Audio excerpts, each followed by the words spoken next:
Hey everybody, Coach Ken here. Really quick, much better job with your Module 2 discussion posts, peer responses, and assignments. But let's talk about Module 3 because we actually have to do some calculating for this one. And I know it can get a little bit confusing. I've actually gotten a couple emails and inquiries asking them how you should go about attacking this. So I'm using the eighth edition of the text. So if you have a different edition of the text, I apologize. I'm gonna provide some page numbers and some table numbers to really assist you moving forward. So I'm looking at question number 5. I think you guys should be able to get 1 through 4 on your assignment 3A.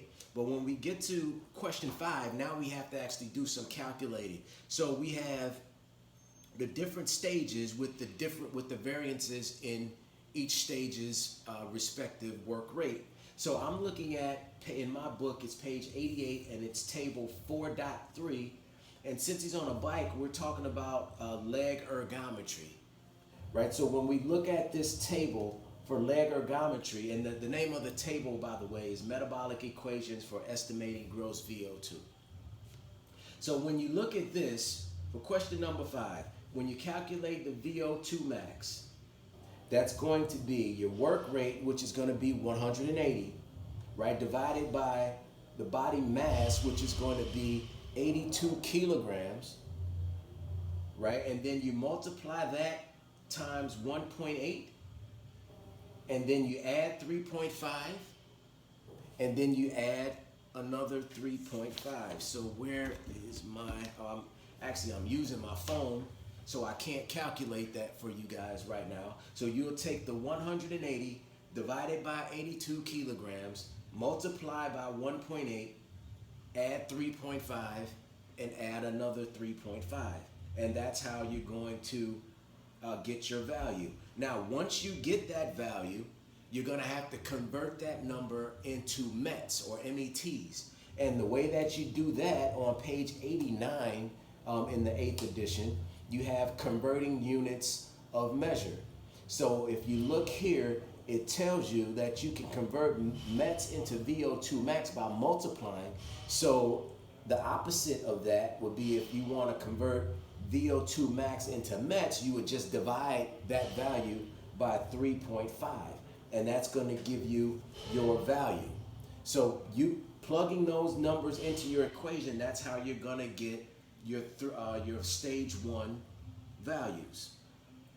And then you do the same thing for stage 2, and then you do the same thing for stage 3. Now for stage 2, you're going to use a 360 as your variable in your work rate, and in stage 3 you're going to use 540 instead of 360, and then you just continue to play out the thread by plugging in the remainder of the numbers. Now when you get to question number 6, that's going to be your multi-stage equation, and in my book that's on page 102.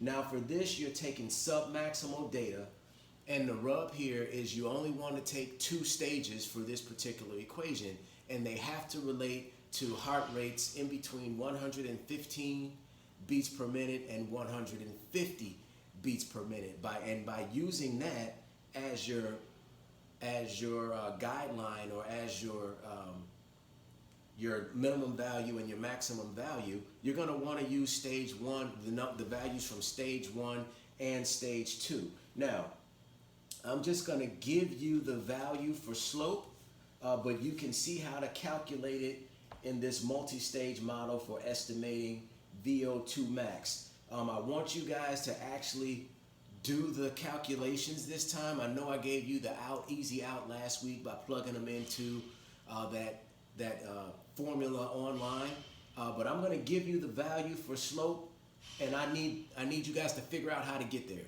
The value for slope is 0.21, right? The value for slope is 0.21.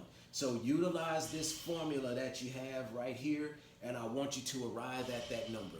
Once you get the slope, right, you're going to plug it into the value everywhere you see B, right? So slope is equal to B in this particular equation. So everywhere you see slope, you're gonna put in 0.21, and you're gonna carry out the thread, and that's how you're gonna arrive at the VO2 max. And you don't forget, once you get that number for your VO2 max, you're gonna have to convert it to METs. And how do we do that? By dividing by 3.5. So there's your answers for question 5 and 6. I think you guys should be set for the other questions in the for this particular assignment. For number 9, I see we have to calculate a net caloric cost.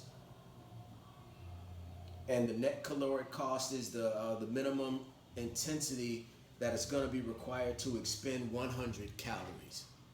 So plug in your values that you find in the book, follow your formula. If you need assistance, email me directly and I can point you to it, but I want you guys to try to figure this one out as much as you can on your own. I gave you your first one, like your first value, and how to convert into METs, and I gave you the value for slope.